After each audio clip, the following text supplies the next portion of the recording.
Paul F. Tompkins on American Idol's Nashville Tryouts, singing Exes and all. It is night for what I've come to think of as Simon Fuller's march to the sea of my emotional well-being. I've yet to comment on the cold opens this season, where they show a brief snippet of one of the more detached contestants being unhinged in a way that we're supposed to find funny, right after tonight's little vignette of Schadenfreude. And once the opening credits are dispensed with, the next thing we see is a heavy-set girl whom we know will not be great at singing, because her brief interview is set to tuba music. Yeah, they really did it. The tuba playing behind a heavy person. And the current year starts with a 2. The first serious contestants are Chelsea Oakes and Rob Boland, and they have a story. They used to be a couple, but Chelsea broke up with Rob. Look, when you're a lady with a high-class alternate spelling going on in your first name, don't you deserve the best? The judges are touched by Cello B's tale of endful love and command the Exes to sing together, like this is medieval times or something. The peasants oblige and harmonize nicely. Rob is being a real sad sack about the breakup, and the judges are sort of subtly rooting for them to get back together. Well, maybe she was right to dump this dude. You don't have all the facts. Maybe he was a cokehead. Who knows? Cokeheads can be sad. It doesn't mean they deserve to get their girlfriends back. Also, I'm kidding around for satirical purposes, and he's obviously not a cokehead. So please nobody sue me for jokes. To avoid off-with-their-headedness, the two sing separately, as the judges have decreed. Chelsea's just okay, but Rob can really sing and blows Chelsea off the stage. I bet that felt great. Maybe even as great as doing coke. After they leave, Jada Lowe mutters, they're going to get back together. And we're taken outside to see Chelsea's current boyfriend glare at the unstoppable emotions that emanate from the producer's editing of this footage. Former Miss Teen USA Stormy Henley pretties onto the stage and sings a bland song, blandly. Randy and Steven say yes, both for presumably creepy reasons. But hey, it's a TV show. What you gonna do? They can't all be Susan Boyles. But Stormy's audition caused a moment to happen that we all knew was inevitable, but that I did not expect to happen quite this early into the season. Jennifer Lopez says to Stormy, I think you're gorgeous, but the voice is not strong enough for me. All right, let's go to YouTube right now and search for Escape Monos Grammys 2005. Keep in mind, Jennifer Lopez did not have to audition for anyone to record any of her record albums, much less on national television. She just had to be famous first, at her second career. Out of Sight was a great movie, wasn't it? It was clever and funny, but also really hot, right? It's fun to remember things. Let's reminisce later. Because now it's time to meet Adrienne Beasley, the African-American daughter of white farmers, a sort of gender-bending reverse Navin R. Johnson. She tearfully makes it, though. What occurs next will most likely be my favorite moment of the entire season/series.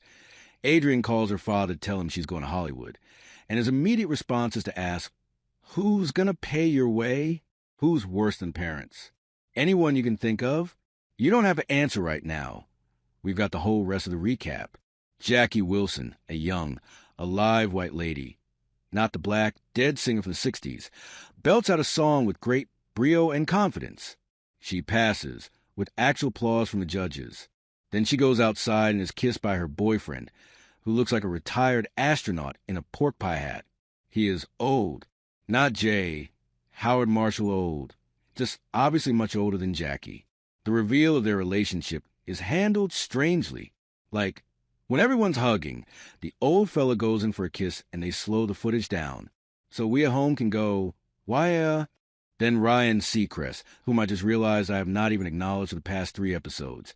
Ryan Seacrest also appears this season, expresses a surprise, and then we movie and ask quick class possible. Hold up, American Idol. Why did you call my attention to this if you're so freaked out by it?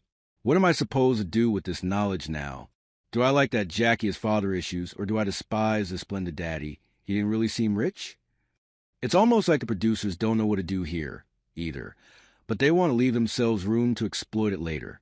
Hey, if we hit a slump mid-season, we'll play up the old dude and what's her name. Oh, you're not comfortable with that, huh? Take a look at this mug. It says American Idol. It don't say Mother Teresa contests. Husky Matt Diller wore overalls and sang a Josh Groban song. I almost fell asleep typing that sentence. The judges tried valiantly to play up this mind-boggling dichotomy, but it stubbornly remained a non-moment. Matt could carry a tune, but really shouldn't have gotten in. But he was wearing overalls, and his parents have taken in thousands of foster children over the years. Thousands, they said. That's too many, right? Could their house be a front of some kind? Child laundering operation? Finally, Lauren Elena, another 15-year-old. She could be a Bieber. A-S-H-E-B-R.